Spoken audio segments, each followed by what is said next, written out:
আজকে আমরা কথা বলবো বাংলাদেশের রাজনীতিতে একেবারে তোলপাড় ফেলে দেওয়া একটা রায় নিয়ে। চলুন এই ঘটনার গভীরে যাওয়া যাক। ১৭ই নভেম্বর ২০২৫ এমন একটা তারিখ যা বাংলাদেশের ইতিহাসে লেখা থাকবে। ঠিক কি হয়েছিল সেদিন? সেদিন এমন একটা রায় আসে যা পুরো দেশকে নাড়িয়ে দিয়েছিল। হ্যাঁ, ঢাকার একটা বিশেষ ট্রাইব্যুনাল দেশের সাবেক প্রধানমন্ত্রী শেখ হাসিনাকে মৃত্যুদণ্ড দিয়েছে, আর অভিযোগটা ছিল মানবতা বিরোধী অপরাধের। তবে দেখুন, এই মামলায় শুধু শেখ হাসিনাই নন, সাজা পেয়েছেন আরও দুজন। তৎকালীন স্বরাষ্ট্রমন্ত্রী আসাদুজ্জামান খান কামাল, তারও হয়েছে মৃত্যুদণ্ড। আর সাবেক পুলিশ প্রধান চৌধুরী আল মামুনকে দেয়া হয়েছে ৫ বছরের কারাদণ্ড। আর এই রায়ের পরপরই বিদেশ থেকে শেখ হাসিনার প্রতিক্রিয়া আসে। তিনি কি বললেন? বললেন, এই রায়টা অন্তর্বর্তীকালীন সরকারের চরমপন্থী ব্যক্তিদের নির্লজ্জতা আর খুনি মানসিকতারই প্রতিফলন। সোজা কথায় তিনি রায়টা সরাসরি প্রত্যাখ্যান করেছেন। কিন্তু প্রশ্নটা হলো, ব্যাপারটা এই পর্যন্ত গড়ালো কিভাবে? চলুন একটু পেছন থেকে দেখে আসা যাক কিভাবে এই বিচারের পথটা তৈরি হলো। মাত্র ৩৯৭ দিন। ভাবা যায়, প্রথম মামলা দায়ের হওয়া থেকে শুরু করে চূড়ান্ত রায় পর্যন্ত পুরো আইনি প্রক্রিয়াটা শেষ হয়েছে ১ বছরের কিছু বেশি সময়ে। এত বড় একটা মামলার ক্ষেত্রে এটা কিন্তু আসলেই খুব দ্রুত। দেখুন, ২০২৪-এর আগস্টে গণঅভ্যুত্থানে সরকারের পতন হল। এর ঠিক পরপরই অক্টোবরেই মামলা হয়ে গেল।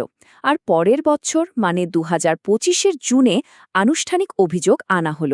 বিচার শুরু হতে হতে আগস্ট, আর নভেম্বরেই রায়। পুরো ঘটনা প্রবাহটা ছিল বেশ নাটকীয়। আচ্ছা, অভিযোগগুলো ঠিক কি ছিল? মোট ৫টা গুরুতর অভিযোগ। একদিকে যেমন ছিল উস্কানিমূলক বক্তব্য দেওয়ার অভিযোগ, তেমনি ছিল আন্দোলনকারীদের ওপর প্রাণঘাতী অস্ত্র ব্যবহারের নির্দেশের মতো ভয়ঙ্কর অভিযোগও। এর সাথে আরও ছিল সুনির্দিষ্ট হত্যাকাণ্ডের ঘটনা, যেমন রংপুরে ছাত্র আবু সাইদকে হত্যা বা ঢাকায় ৬ জন বিক্ষোভকারীকে হত্যা এবং আশুলিয়ায় ৬ জনকে পুড়িয়ে মারার ঘটনা। তো এই রায়ের পর কি হল? দেশটা যেন একেবারে দুভাগ হয়ে গেল। একদিকে শেখ হাসিনার সমর্থকরা, তারা এটাকে বলছে পক্ষপাতদুষ্ট রায়, অবৈধ ট্রাইব্যুনাল, আর দেশজুড়ে হরতালের ডাক দিয়েছে।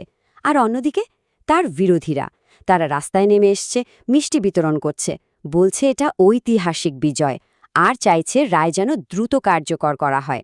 মানে একেবারে বিপরীত দুটো চিত্র। বিরোধী শিবিরের নেতারা কিন্তু শুধু উদযাপনেই থেমে থাকেননি। যেমন এনসিপি আহ্বায়ক নাহিদ ইসলাম সরাসরি বলেছেন, আগামী ১ মাসের মধ্যে শেখ হাসিনাকে দেশে ফিরিয়ে এনে রায় কার্যকর করতে হবে। অর্থাৎ সরকারের ওপর একটা বিরাট চাপ তৈরি করা হচ্ছে। আর এই খবরটা কিন্তু শুধু বাংলাদেশে আটকে থাকেনি, মুহূর্তের মধ্যে এটা আন্তর্জাতিক খবর হয়ে যায়।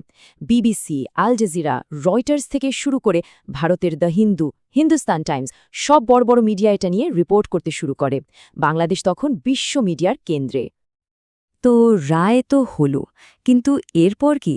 সবার মনেই এখন এই একটাই প্রশ্ন ঘুরপাক খাচ্ছে। তাহলে কি এটাই শেষ? শেখ হাসিনার জন্য সব আইনি পথ কি বন্ধ হয়ে গেল? না, ঠিক তা নয়। কিন্তু এখানে একটা বিশাল কিন্তু আছে। ১৯৭৩ সালের আন্তর্জাতিক অপরাধ আইন অনুযায়ী পলাতক অবস্থায় কোনো আসামি আপিল করতে পারে না।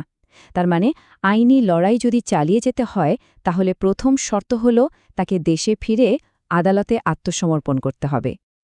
আচ্ছা, যদি তিনি আত্মসমর্পণ করেন তাহলে কি হবে? তখন কয়েকটা ধাপ আছে। প্রথমে তিনি সুপ্রিম কোর্টের আপিল বিভাগে আপিল করতে পারবেন।